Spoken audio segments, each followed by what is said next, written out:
Hanif അദേനിയുടെ Marco വീണ്ടും വരുന്നു. നിങ്ങൾ ആദ്യമായിട്ടാണ് ഈ ചാനൽ കാണുന്നതെങ്കിൽ എല്ലാവരും ഒന്ന് സബ്സ്ക്രൈബ് ചെയ്തൊന്ന് ബെല്ലൈക്കൺ അമർത്തി ഒന്ന് ലൈക്ക് ചെയ്യാൻ ശ്രമിക്കുക. ഇതൊരു പുതിയ ചാനലായതുകൊണ്ട് എല്ലാവരുടെയും സഹകരണം ആവശ്യമാണ്. Please subscribe and bell icon.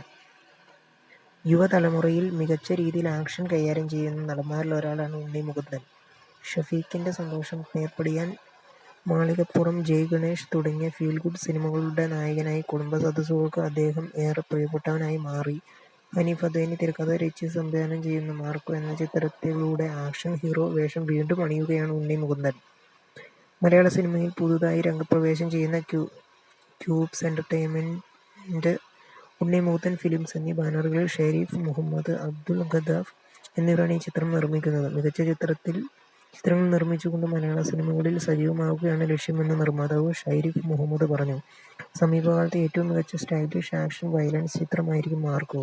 Violence action ചിത്രങ്ങൾ ഒരുക്കാൻ ഏറ്റവും സമർത്ഥനായ ഹനീഫ് അദേനി ഒരുക്കുന്ന ഈ ചിത്രത്തിൽ 8 ആക്ഷനുകളാണ് ഉള്ളത്. ബോളിവുഡിലെയും കോളിവുഡിലെയും മികച്ച ആക്ഷൻ കൊറിയോഗ്രാഫേഴ്സാണ് ഈ ചിത്രത്തിലെ ആക്ഷൻ കൈകാര്യം ചെയ്യുന്നത്. കലൈ കിൻസൺ, സ്റ്റണ്ട് സിൽവ എന്നിവരാണ് ഇവരിലെ പ്രമുഖർ. ഹനീഫ് അദേനി സംവിധാനം ചെയ്ത് ഏറെ വിജയം നേടിയ മിഖായിൽ എന്ന ചിത്രത്തിൽ ഉണ്ണി മുകുന്ദൻ അവതരിപ്പിച്ച മാർക്കോ ജൂനിയർ എന്ന കഥാപാത്രത്തെ കേന്ദ്ര കഥാപാത്രമാക്കിയാണ് ഈ ചിത്രത്തെ അവതരിപ്പിക്കുന്നത്. വില്ലൻ കഥാപാത്രമായിരുന്നു മാർക്കോ ജൂനിയർ. ഈ കഥാപാത്രത്തെ കേന്ദ്ര കഥാപാത്രമാക്കുന്നതോടെ മലയാളത്തിലെ ആദ്യത്തെ വില്ലൻ സ്പിൻ ഓഫ് സിനിമയായി മാർക്കോ മാറും. മാർക്കോ ജൂനിയറിന്റെ ഭൂതകാലത്തിലേക്കാണ് ഈ ചിത്രം കടന്നു ചെല്ലുന്നത്. മികച്ച സംഘട്ടനങ്ങളും ഇമോഷൻ രംഗങ്ങളും കൂട്ടിയിണക്കി വിശാലമായ ക്യാൻവാസിലൂടെ വലിയ മുതൽമുടക്കിലെത്തുന്ന ഒരു മാസ് എന്റർടൈനർ ആയിരിക്കും ഈ ചിത്രം. നായിക ഉൾപ്പെടെയുള്ള ചില പ്രധാന താരങ്ങൾ ബോളിവുഡിൽ നിന്നുള്ളവരാണ്. സിദ്ദിഖ്, ജഗദീഷ്, ആൻസൽ പോൾ, ടർബോ എന്ന ചിത്രത്തിൽ പ്രധാന കഥാപാത്രത്തെ അവതരിപ്പിക്കുന്ന കബീർ, ദുഹാൻ സിംഗ്, അഭിമന്യു തിലകൻ, യുക്തി തരേജ തുടങ്ങിയവരും പ്രമുഖങ്ങളും ചിത്രത്തിൽ അണിനിരക്കുന്നു.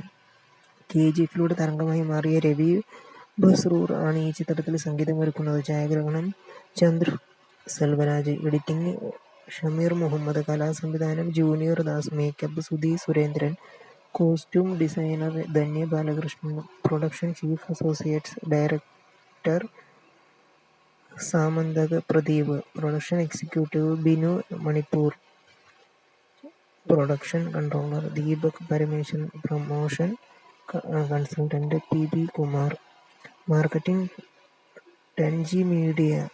മെയ് 3-ന് മൂന്നാറിൽ ചിത്രീകരണം ആരംഭിക്കുന്ന ഈ ചിത്രത്തിന്റെ മറ്റൊരു പ്രധാന ലൊക്കേഷൻ. എല്ലാവരും ചാനൽ ഒന്ന് സബ്സ്ക്രൈബ് ചെയ്തൊന്ന് ബെല്ലൈക്കൺ അമർത്തണേ.